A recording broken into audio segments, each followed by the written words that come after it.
Hello, everyone. It's the Mio and MMA podcast. It's time to talk about another UFC card that is, well, let's save my thoughts on it for a moment here because it's an Apex card. It is what it is.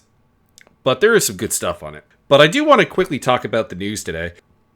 I don't think this has been confirmed yet. This is one of those sources are reporting sort of thing. But there's enough sources reporting it that I think it's probably going to become a fact. But Martin Buday, who last Saturday, beat Marcos Buchecha in the opener of the UFC. My brain is fading on where it was the Whitaker to Ritter card. Abu Dhabi. Come on, Mio. Your brain needs to work better than this. I used to have a really, really good memory, I swear. He's been cut. Or not re-signed, I think is the proper vernacular. And there's a lot of people who are totally fine with it. He's not very exciting. He's a bit dull. I agree. There's no Martin Buday fight that I'm going to recommend you go watch because of Martin Buday. The most interesting one is the most exciting one is his loss to Shamil Gaziev. That's about it, really. And that fight is all about Gaziev. But he is 7-1. And the problem here is that people are like, well, he's not going to become much better, which is probably true with his age and his physical upside. He is as good as he's going to be really.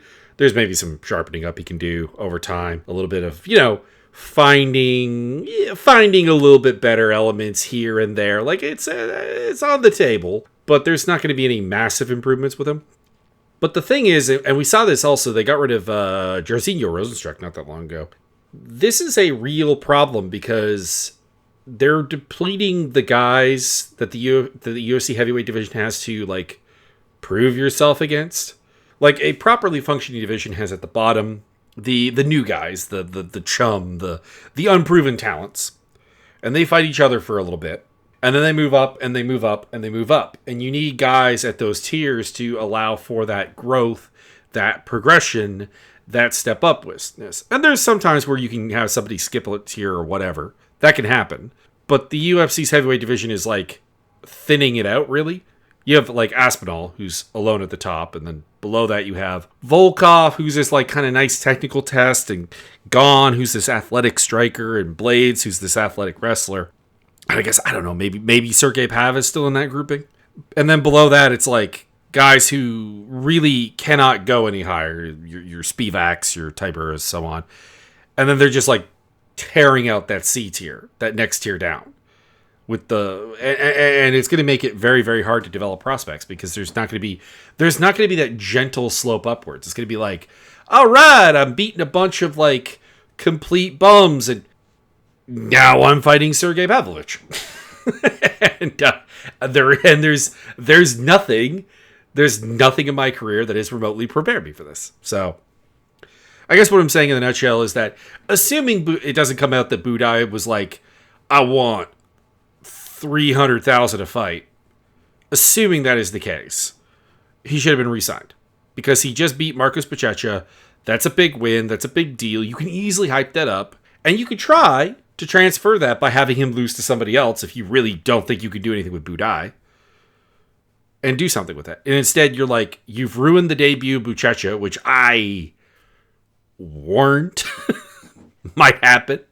And now you're not doing anything with that result. You're doing absolutely nothing with that heat. So, assuming he actually is not re-signed, and assuming that it's not some kind of ridiculous, he wanted way too much money type thing, this is pretty bad. Anyways, let's get into the Apex card here. UFC Apex, whatever number this is, it'll be in the title. So this is the Tetsuya Taira versus Hong Sung Park card. It is a card that has no main event. Sorry, I like Taira, I like Park, but this is not a main event. It has no co-main event. I like Duncan, I like Rumbeski.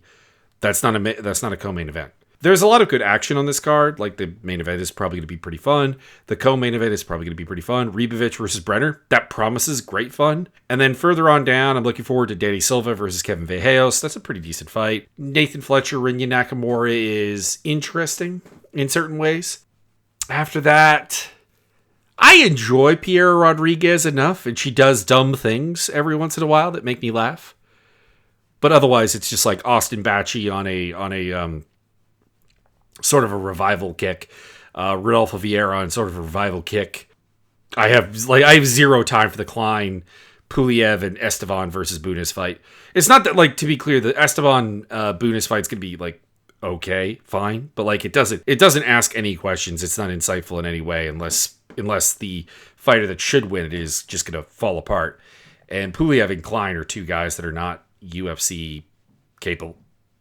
So that's kind of my like rough summary overall of the card. Let's quickly talk about betting here, because I'm going to be talking about betting odds.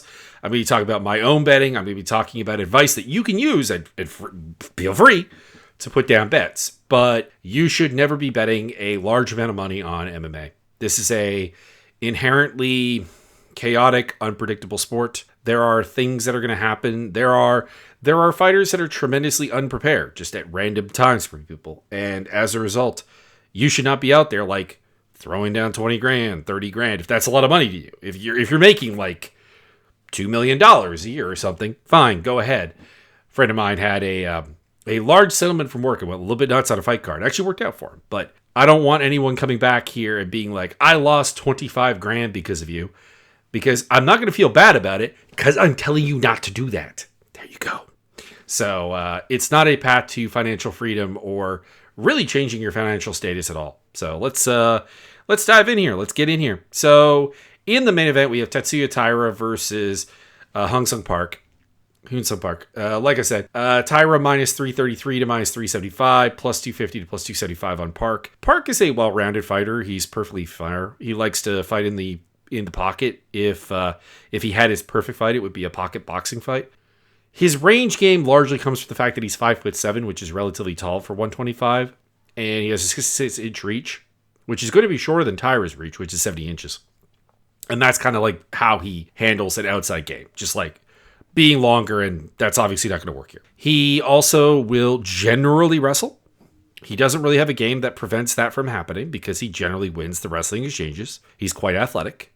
He's got the athletic upside. And this is a massive step up. Like I was talking about earlier with Budai and how you want that gentle grind. That's not what's happening here. We're going from Carlos Hernandez, who is a tricky fighter, a fighter loaded with heart and interesting technical ideas, but not enough athletic ability to actually be a danger.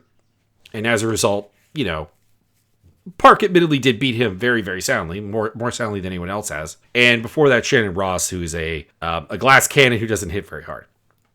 So this is a massive step up. So talking about Taira real quick, Taira has a pretty okay range game. Like he's built for it, 5'7", 70 inches. Like I said, at flyweight, that's large. And his individual technique on strikes is not too bad. Now he does have a problem that if you draw him into prolonged exchanges, that kind of breaks down a little bit. Brener Royval was able to do that, but like nobody else has been able to do that. And Brener Royval is a pretty unique fighter in that regard. And of course, he's an excellent wrestler and top control guy. He scrambles very well. He takes the back. He chokes people. He has pretty good ground and pound, actually. It's pretty damn solid. It's something that tends to sometimes be lacking out of the Asian scene, is that like really good ground and pound outside of Korea for some reason. Go figure. This is basically the two dudes who actually just basically confirmed what I've thought about Carlos Hernandez the whole time, but he managed to go to decision with Ray Saruya. So not a great sign for Saruya, I guess. But what I'm getting at here is that realistically speaking, the areas that Park usually utilizes to win, which is the clinch grappling scenarios, the pocket boxing, the grappling himself, are probably just not available here. Like Taira should be able to just shut them out. Again, I'm not going to rave about Taira as like a super great range striker, but when you have 4 inches of reach, that's obviously going to be something you can probably weaponize. And on top of that, again, he's the more pedigreed wrestler, the higher proven guy. Like this is a guy who's gone out there with Alex Perez, for example, who is a reasonably good wrestler for the division, and he was able to shut down his. Well, actually, they went 1-for-1. I need to go watch that fight again. I ironically didn't watch that fight for this one because I was just so certain, but maybe I need to go rewatch that one again. But he's a guy who generally controls the action and where it goes. He's not had to. Ironically, he didn't take down Hernandez, for example, and actually didn't have a lot of takedowns against Edgar Shiras. But Yeah, he's just got the stronger wrestling game, the stronger clinch game. Actually is developing a fairly punishing striking game in the clinch. He's got the better grappling game.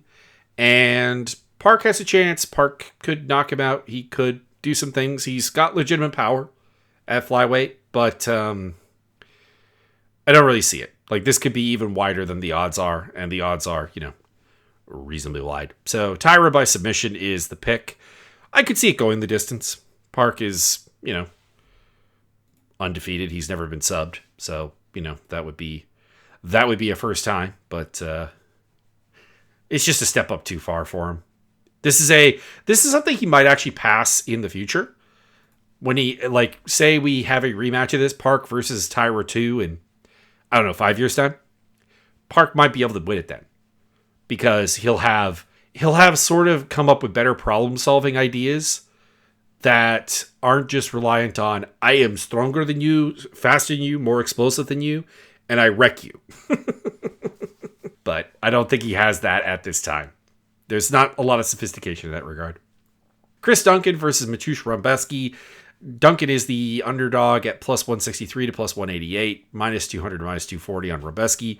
I'm going with Rumbeski here. There's a version of this fight that Duncan wins because he's lately been working on this more outside game, more nuanced game, more low pace, but more choosing your shots and being more effective with what you're doing. And Rumbeski at 5'7" and 66-inch reach is vulnerable to that. He's got a 5.5-inch reach less.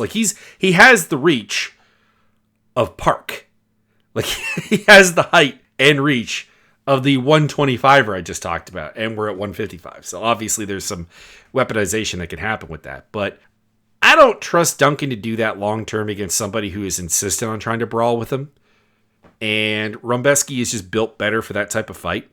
That type of in the pocket throw smashy shots, and he works the body. He throws massive low kicks. He throws with power. It's not the most how should I put this, pretty thing on the planet, but it is violent. It is effective. And he also has a really good takedown game. He is a little bowling ball. And Duncan's counter wrestling leaves something to be desired, I think. So I'm looking at a Rumbeski takedown game, submission, and probably just some fun brawling in the pocket in the meantime. So fun fight. Somewhat interesting fight. Just doesn't feel like a co-main event. I'm going to go with Rumbeski by submission because of a rear naked choke. But I could also see him just knocking out Duncan. Duncan's not super, super durable. We've seen him get... He's not a glass cannon. I want to make that clear. But we have seen him get knocked out by Slavoklas, Vyacheslav Borshow. And also get hurt by Manuel Torres and rear naked choked. And also a couple other fights where he's gotten hurt a little bit. Even the Yanal Ashmouz fight has a moment where he does get hurt, and Ashmouz broke his arm, I think, pretty early in that one. So that is not the greatest sign in the world. So yeah, I'm gonna go with that action. And then my first underdog pick of the card is going to be plus 190 to plus 215 Els Brener against minus 250 to minus 280 Esteban Ribovics. Don't get me wrong, I think if Ribovics wasn't such a favorite, I probably would look on him fondly. I feel like this is a bit of an odds influence thing. I hadn't made my pick. I hadn't really thought about it. And then I looked at the odds and I was like, why is Brener at plus 200? I think he was actually further down at that point. He was plus 300, I think, at one point. But now it's a little bit more reasonable. But what this boils down to is both of these guys like to fight in the pocket. Now, Ribovics has more of a feel for the pocket. He has an idea of where the pocket is. Brener does not. Brener is like a zombie in terms of managing range and finding stuff. He kind of accidentally finds the pocket. But if you're not going to deny him the pocket, and again, we have a 3-inch reach advantage for Brener here, so I don't think that there is anything about Ribovics' game that can do that. That's not really a problem. And he is reasonably powerful, reasonably durable, reasonably tough. He will walk into every trap you set for him. But there's nothing about Ribovics' game that is particularly trap oriented, honestly. His best win is that Daniel Zellhuber fight where realistically on a technical level he did lose. It's just his brain refused to accept that he lost, and he kept going until Zellhuber started doing the Zellhuber thing, which is Why is this hard? This shouldn't be hard. He kind of had the same thing with Michael Johnson, actually. A very, very different fight, but a fight where clearly he was very befuddled by Michael Johnson's speed and why things were hard, and he shut down. And like that's what Ribovics did to him in a different way. Ribovics did it in the way of like, I'm not dead yet, I'm still coming. And Brener is not going to be discouraged from hitting you. Brener doesn't have that. Brener loves the fight. Brener loves the difficulty. And the same with Ribovics. And if this is a game that is going to go from the striking realm into the grappling realm, it is much, much more likely for Brener to do it than for Ribovics to do it. That's the problem for Ribovics, is that his grappling is... I shouldn't say his grappling, because it's not the grappling that's the issue. It's his takedown defense that is quite bad. It's not great. Els Brener is not a good takedown artist, but he is messy enough that takedowns tend to come. Like he took down Mixtape Orobai, he took down Guram Kutataladze, both of whom are like really quite hard to take down, like really strong fighters. So if this does go to the ground, I imagine it'll be Brener who actually gets the takedowns, and that's something he can possibly weaponize as well. So I'm going to go with Brener. I'm going to go with him to win by decision. A TKO would not surprise me. A submission would not surprise me. It also would not really surprise me to see Ribovics win this fight. I think this is actually very much a coin flip. It's just, if you're going to give me plus 200 odds on Brener in a coin flip fight, I am going to take them. Carol Hossa versus Nora Cornole. Carol Hossa minus 188 to minus 205. Cornole plus 150 to plus 165. I'm not going to sugarcoat this much. Hossa could lose this fight, but it would be because she beats herself. There's a lot about Hossa's mental status right now that like is very, very up in the air. There are moments in a lot of her recent fights where she does not look like she wants to be fighting. She does not look like she's in there enjoying anything about it. And that's not a problem for a normal human being. But that is a problem for a fighter, and particularly one that has the style that works like hers. Because her best way of winning fights is to basically go volume striker, brawler in the clinch and in the pocket and mix in takedowns. And that style is perfect for beating Nora Cornole, because Nora Cornole, her range game for some reason doesn't exist for like somebody who has a kickboxing background. I really should go back. I should really go and actually watch some of her kickboxing fights and just figure out if this is a transition to MMA that is not working out for her and there was a range game there, or if somehow she's a kickboxer who didn't have a range game. I don't know. There is absolutely no range game to her. Like, she goes into the clinch, and the problem is that she is takedownable there. Now, granted, the people who have done that are like very, very strong, very powerful people like Haley Cowan, and Jocelyn Edwards, who are like, they're beasts. They're very, very, very flawed fighters in every other respect, but they are very physical. But they're there. And Carol Hossa should be able to weaponize that. And like I said, should be able to work at a higher pace and should be able to just beat her. Like, it's the thing is, like, all Carol Hossa has to do is be comfortable in the fight. And this stylistic matchup should work for her. By the way, I guess I should say, like, what Cornole does have, because I'm saying she doesn't have a range game, she doesn't have a really good counter wrestling game, she doesn't have a particularly good grappling game. She is a violent clinch fighter, and I do love watching her work in the clinch. It's fantastic. It's stellar, and it's why she's had a reasonably good run in the UFC. Like she's been successful. It's just that exact game should probably run her into a lot of problems with Hossa, and probably get the job done. She's also had some problems with the weight, obviously, having missed weight in 2 of her last 3 fights. She missed in the Mullins fight and the Cowan fight, and she made weight against Jacqueline Cavalcante and then lost, which is no shame in that. Cavalcante is actually quite good. Like, Cavalcante might be like the one prospect we have at 135. But anyways, yeah, I gotta pick Hossa. I pick her by decision because Cornole is seemingly reasonably difficult to finish, but I wouldn't even be surprised if that happened. But it is Hossa fighting herself. Speaking of fighting yourself, Neil Magny versus Elizeu Zaleski. Zaleski minus 200 to minus 220, plus 158 to plus 170. If you're betting on this one, I would bet on Magny. I am going to pick Zaleski, but if you're looking for a bet here, Magny as an underdog is an option. And the reason I say this is because Zaleski does seem like the kind of guy who would fall into the Magny trap. Now, What is the Magni Trap, you might be asking? The Magni Trap is the fact that he's 6'3" with an 80-inch reach. And at welterweight, that is huge. And therefore, people are uncomfortable exchanging with him at range or even in the pocket. They're like, this is uncomfortable. This is physically, this shouldn't really be working. But he's not good at it. Seriously, like look up all of Magni's fights and then find one where he wins a pure range kickboxing fight. I'm sure it exists. I'm sure I'm forgetting some random win he has somewhere in the UFC. I don't know. Let's see here. Let's pull up the UFC stats page. Is there anybody?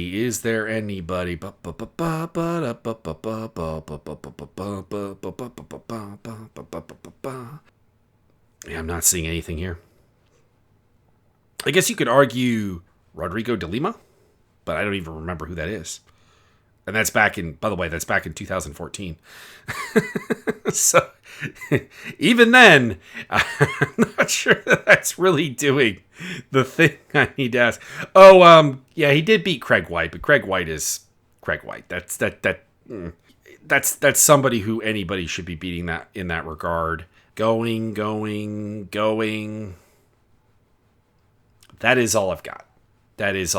So, like, maybe 2 times in his entire UFC career where he's actually managed to utilize his frame into a winning formula that doesn't involve people crashing into the clinch with him. And the problem is that Zaleski, his response to long, rangy people has been to clinch with them.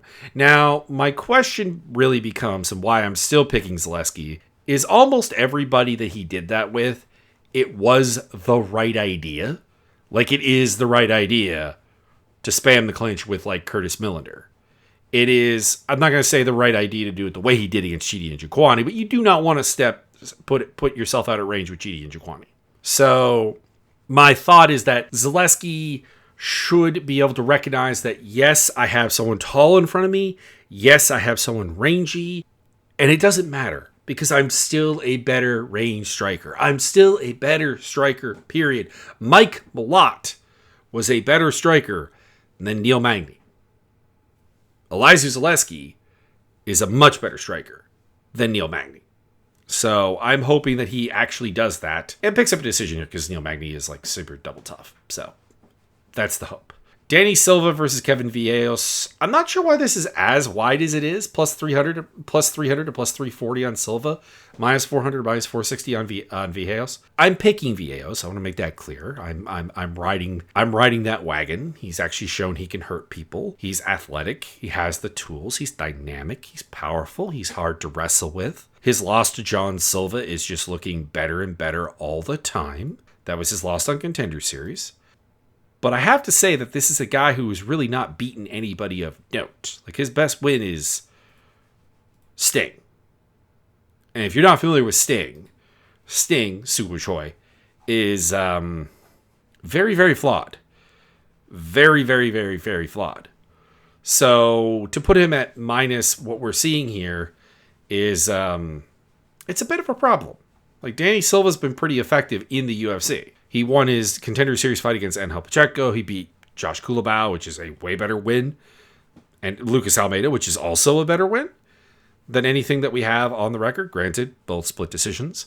But the reason I'm going to go with it is that it feels like Villegas is capable of hurting people. And Silva, despite the fact that he looks like he should be hurting people, he looks like he should have that power, it doesn't really happen. So that kind of renders him in this, like, kind of bizarrely snappy, explosive volume striker. And I just don't see that being able to beat Villegas. So I see these guys going the distance because neither of them have finished anybody really of note. And they're both tough guys. Villegas went the distance with Jean Silva, again, who is a massive, massive hitter. And Danny Silva's only loss is a decision to Kanan Kauhi by majority decision at LFA 148. So I am expecting this to go the distance. But Villegas would probably be the guy who actually gets the damage done. You know, stuns the fight, makes things happen. Neither of these guys really are a wrestler, but they're both capable of doing that. So, yeah. I just think that the minus 400 to minus 460 is a bit wild. Scrolling down. Rinya Nakamura is a bigger favorite, but like just barely. and Austin Bashias. And like, okay, but those two like make a lot of sense. Like this feels like a closer fight than say the main event should be. You know, Taira versus Park. This feels like a closer fight than, well, okay, Rosa and Cornell that's a weird one. That's a weird one where we're relying on a fighter who appears to be fighting themselves to like, you know, actually do things. But yeah, I like Vijayos' counter game. I like his pace. I like his pressure. It's not as good as Silva's in terms of like just raw pace, but again, he has the pop, the proven ability to hurt people that Silva just seems to lack. Nick Klein versus Andre Puliev. It is plus 122 to plus 138 on Klein, minus 150 to minus 175 on Puliev.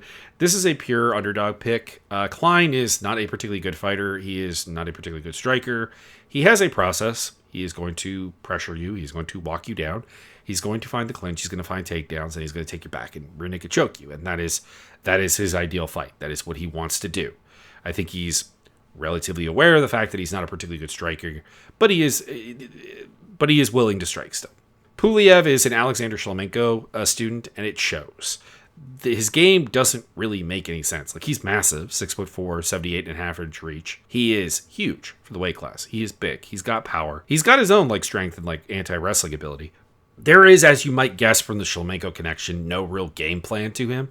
There is no real structure. So I'm going to go with Klein to have structure and know what to do and just pick him as an underdog here and get a rear naked choke. But like I am more than willing to see Puliev like pick up the win here, but it's just I don't know. This should be an even money fight. They're both unlikely to beat anybody who actually belongs in the UFC, I guess is what it comes down to. Rinya Nakamura versus Nathan Fletcher. Biggest favorite on the card is Rinya Nakamura at minus 420 to minus 450. Fletcher coming back at plus 295 to plus 333. I'm taking Nakamura here. His fight with Muin Gafurov is concerning. He had all the physical and tactical edges there, and he was just flat and unable to win, which is not great. But he is a really high ceiling guy. He has an amazing wrestling pedigree. He has clear explosiveness, damage and ground and pound, has some knowledge of striking, has some knowledge of grappling, hits really, really hard, even on the feet. He can knock people out. He's dynamic. He's powerful, explosive. It's all there. He just has to has to respond to like things not going great. Because that was this thing with Gafurov, is he didn't blow Gafurov out immediately, and as time went on, he wasn't really able to outwork or seemingly even all that willing to outwork Gafurov, which is a problem. Now, Nathan Fletcher is a tough guy, but he is nowhere near the athlete of Nakamura. He's not anywhere near the wrestler Nakamura is. Fletcher is more of a grappler than he is a striker, so he's going to theoretically play into Nakamura's game. I don't know if these odds should be that wide, though, because, I mean, there is a serious argument to be made that Nathan Fletcher is better than Muin Gafurov. And Gafurov did just beat Nakamura. So there's not really a reason why Nakamura should lose this fight. It's just that also at the same time, there was no reason he should have lost the Gafurov fight. Nakamura by decision. And then we move on to Tresean Gore versus Adolfo Vieira. Vieira the favorite at minus 220 to minus 230. Gore plus 172 to plus 180. It's a Vieira pick. You can't pick Gore. Gore's only wins in the UFC have come by submission. And he's facing a jiu-jitsu champion, world-class jiu-jitsu player. I know we just saw Marcus Buchecha lose to Martin Budai, but Budai has a game, and I'm not even sure Gore does. Gore has athletic upside, but he's also 31 years old and very, very green, very, very raw. So, could Vieira lose this fight? Sure. There wasn't really a reason he should have lost to Andre Petroski. He was doing fine at range, but then got very nervous about striking with him and rushed takedowns for no good reason and no good setup and all kinds of problems. And Petroski was able to shut them down and take over. And he does that against Gore. I don't know. Maybe Gore can do the same, but I can only hope. like Nakamura, the only thing that could stop Vieira from winning this fight is Vieira. It's good. If he loses, it's going to have very, very little to do with Tresean Gore and everything to do with just mental fumbles in Vieira. I guess we all saw that with Carl Holset too. Felipe Bunez versus Rafael Estevan. Actually, this is the biggest favorite on the card. I somehow missed that. Estevan is minus 500 to minus 550, plus 350 to plus 400 on Bunez. I'm going with Estevan. He is more likely to miss weight than he is to actually lose the fight. He should not be fighting at flyweight. He's huge. But he is, and we're here. So we have a guy who beat Charles Johnson and also Jesus Aguilar, and he's fighting Bunez for some reason. I don't really get this matchup. I don't understand it. I don't think it's even going to be particularly good. It's not like we put two guys in there that are guaranteed to have like a banger or something. I just think Estevan's going to smash into Bunez over and over and over again and take him down and lock him down on the ground and win a decision after 15 minutes. It's not an interesting fight. It's the worst booking on the card because I don't think it does anything. We're not moving either guy along. Estevan, like I said, is arguably beaten two guys better than Bunez in the UFC already. He also has not lost. And Bunez, like, I don't know, Bunez is like a fun fighter. You could put him in there with action fighters and have some fun, but like he's, I think, very vulnerable to getting taken down, and Estevan will just do that because he is huge. He's massive. So there you go. Pierre Rodriguez versus Ketlin Souza, minus 200 to minus 230 on Rodriguez, plus 150 to plus 190 on Souza. That could be wider. I don't usually say that. It could be wider. I bet on Rodriguez beyond that point. Rodriguez is not a complex fighter. She's not an especially clean technician, and I cannot stop laughing at her DQ loss to Ariane Carnelossi. Seriously, every time she fights, I'm going to use that as an excuse to watch that fight because it's so dumb. It's don't headbutt her. Like, you know, the ref saying don't headbutt her. Rodriguez acknowledging that she's not allowed to headbutt, that it's not a thing. And then she just headbutts her again. And it's hilarious. It's hilarious. But what her game does have is a lot of power and a lot of strength and a lot of like explosiveness. She's got that dog in her. She's got strength. She's got aggression. Pathologically aggressive. And she's got the physicality to back it up. Like, she can just ragdoll Souza. She can ragdoll most people. Like, this is not an anti-Ketlin Souza thing. She can ragdoll most girls in this division. She's big, she's strong, she's powerful, she's explosive, she's fast, she's tough, she has cardio. And I just don't see what Souza brings to the table to stop her from doing her thing. Because Souza is fairly well-rounded, like a decent striker, a decent grappler. Actually, I'd say a pretty good grappler. But there's not a lot of dynamic ability to like hurt people or like reverse power against them or discourage them. Like Souza's deal is, I can attack the body a little bit, I can do some things, and I'll make you tired. And I'll weaponize the clinch. And I don't think you can weaponize the clinch against Pierre Rodriguez. Ariane Carnelossi tried, and it did not work. She got the win purely because Rodriguez headbutted her. Again, it's a hilarious fight. Go back and watch it. But yeah, I got Rodriguez by decision just because her power application is very, very obvious. And therefore, it's why she hasn't finished anyone in the UFC. Despite having like the power and obvious physical ability to actually do so. And then we have Austin Bashi at minus 649 to minus 720. I keep screwing up and not like naming the actual biggest favorite. I swear this is the last time I'm going to do this. This is the biggest favorite on the card against John Yanis. John Yanis he's a can crusher. His biggest win is like Nick Aguirre, who we know is not very good. Like, he got cut by the UFC after like two really, really, really unimpressive fights where it was very clear he did not have the physicality to make his game work. And as a result, instead of going to Contender Series even, for some reason, Yanis is here. So Austin Bashi lost his UFC debut to Christian Rodriguez, because do not put Christian Rodriguez in there with prospects because he will beat them.